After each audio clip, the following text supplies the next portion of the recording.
hanging out in the hangar today. It's super nasty outside, so, you know, no flying. But when you're not flying, you can always do things to make your plane better.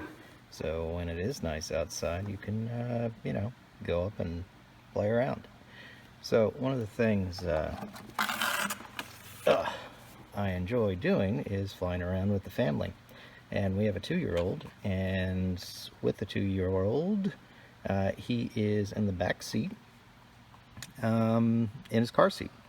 So one of the things that I like to do is use these cling shades for the back windows here. Just as in a car or anything else, sun will come in here and, you know, basically turns this thing into a pretty hot oven. So anything that you can do to minimize that, and you know, especially if you're up in the sky flying around and, you know, it's sunny and the sun's just kind of beating down, you want something to protect your passengers or your children, or really anything. These work pretty well. They're cling, sorry about that. So that just means that they're held on by static. And the big thing is what you want to look at when you're trying to find something like this is you don't want adhesive on there. That's kind of a straightforward thing.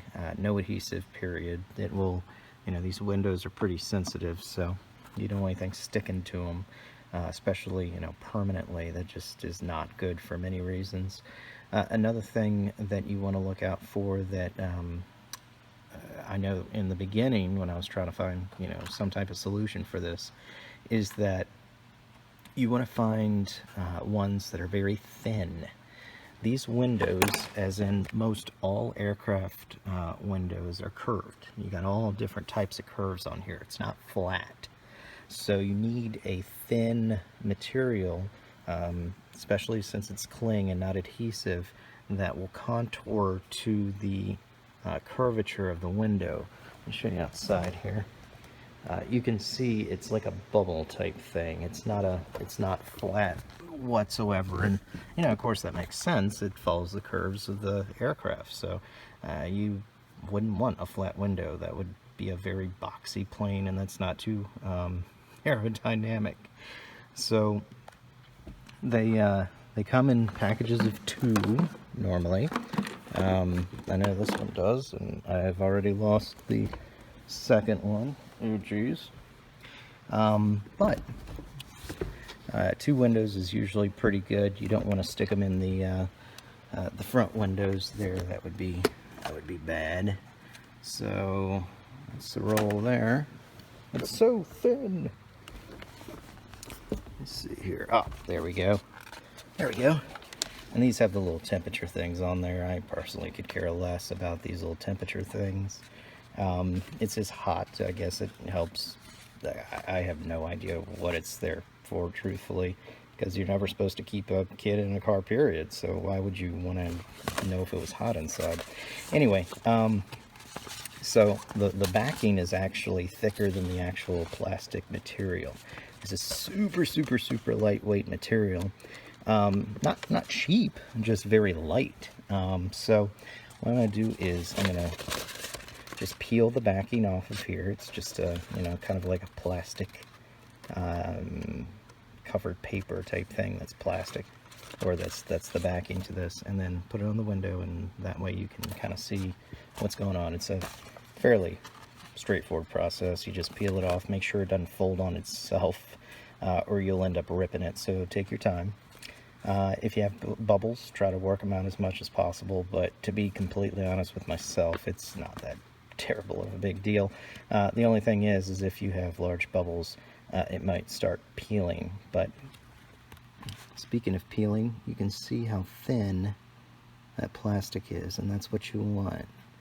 When you put it on, don't try to actually manipulate it too much. Just get it on there and squared away, and try to get it on one clean layer, because the more you mess with this, the more that it'll peel. So, okay, I'm gonna put it on pause real quick and then show you what the after looks like. Alright, so ta-da! Nothing too crazy rather. You know, one other thing that should be known, of course, is that airplane windows are meant to accept a lot of outward pressure. So actually, you know, the wind going and gliding through the plane and hitting the windshields are causing the pressure inward. But when you do anything to these windows, make sure you're not applying a lot of outward pressure, because they're not really designed for that. So just gently lay it on. Shouldn't be anything too really, other than just laying it on, really any pressing, and just kind of glide your fingers over, work the bubbles out a little bit.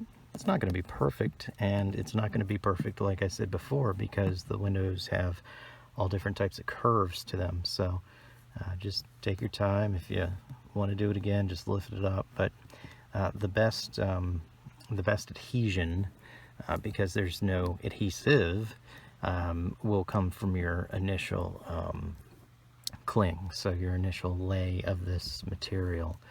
If you screw up too bad, it's not that big of a deal, because these things only cost like $8 or $9 for a pair. So when I fly with my dog,